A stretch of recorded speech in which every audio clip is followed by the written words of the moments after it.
cómo está el país hoy, luego de este alivio que tenemos momentáneo del problema financiero y cambiario en Argentina.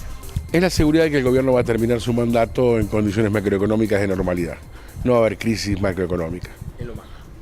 Quiere decir, la Argentina se va a desenvolver normalmente, va a pagar sus deudas, va a pagar sus sueldos hasta el fin del mandato. Esta es la garantía. Ahora, ¿qué pasa? Esto abre un escenario político y social muy complejo. ¿Contra qué recibimos nosotros el crédito del fondo stand-by? Contra la obligación de reducir el presupuesto nacional 20.000 millones de dólares. Argentina gasta todos los años 30.000 millones de dólares más de lo que recauda. El Fondo Monetario nos da el dinero, pero nos exige un recorte del gasto público que sea igual a 20.000 millones de dólares.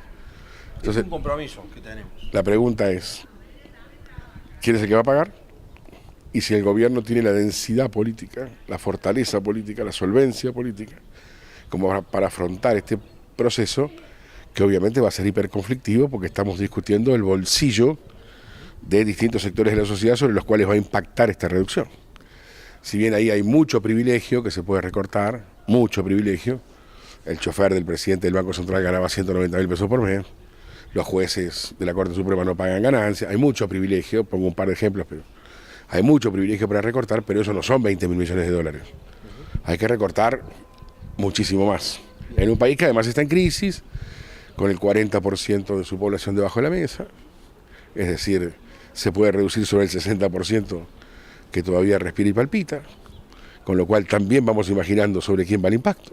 A un año de las elecciones presidenciales, si bien yo creo que Mauricio no se va a volver a presentar como candidato a presidente, este pacto con el fondo también obliga al próximo gobierno, sea quien fuera.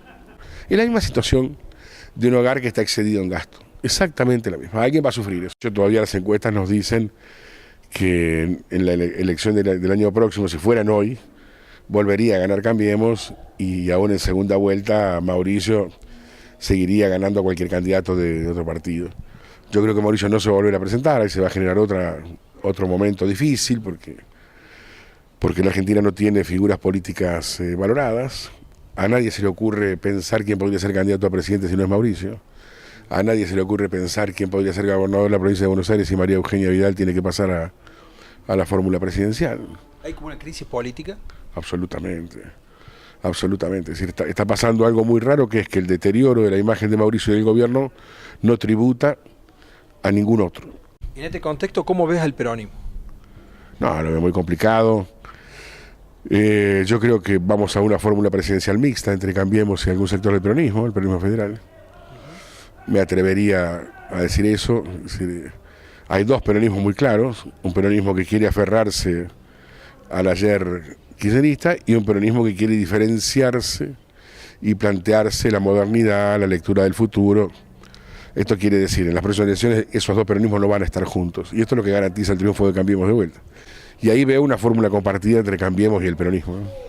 Por último, sector industrial y sector agropecuario como motor de reactivación, que siempre lo fueron. Y muy beneficiados con esta paridad cambiaria. Argentina está hoy para exportar. Tiene que ponerse a producir, tiene que salir de tantos años de quietud, de letargo, porque las condiciones no estaban como para exportar. Ese proceso no es tan corto como lo querríamos.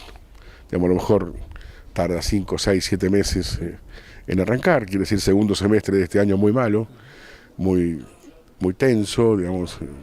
Yo aconsejaría a todo el mundo ser muy cuidadoso, reducir los gastos, hay que atravesar estos 5 o 6 meses que faltan hasta que el volumen de negocios del campo y de la industria puedan volver a reflejarse en los números de exportación de la Argentina, ¿no? Que eso reduce la necesidad de bajar el gasto porque aumentan los ingresos.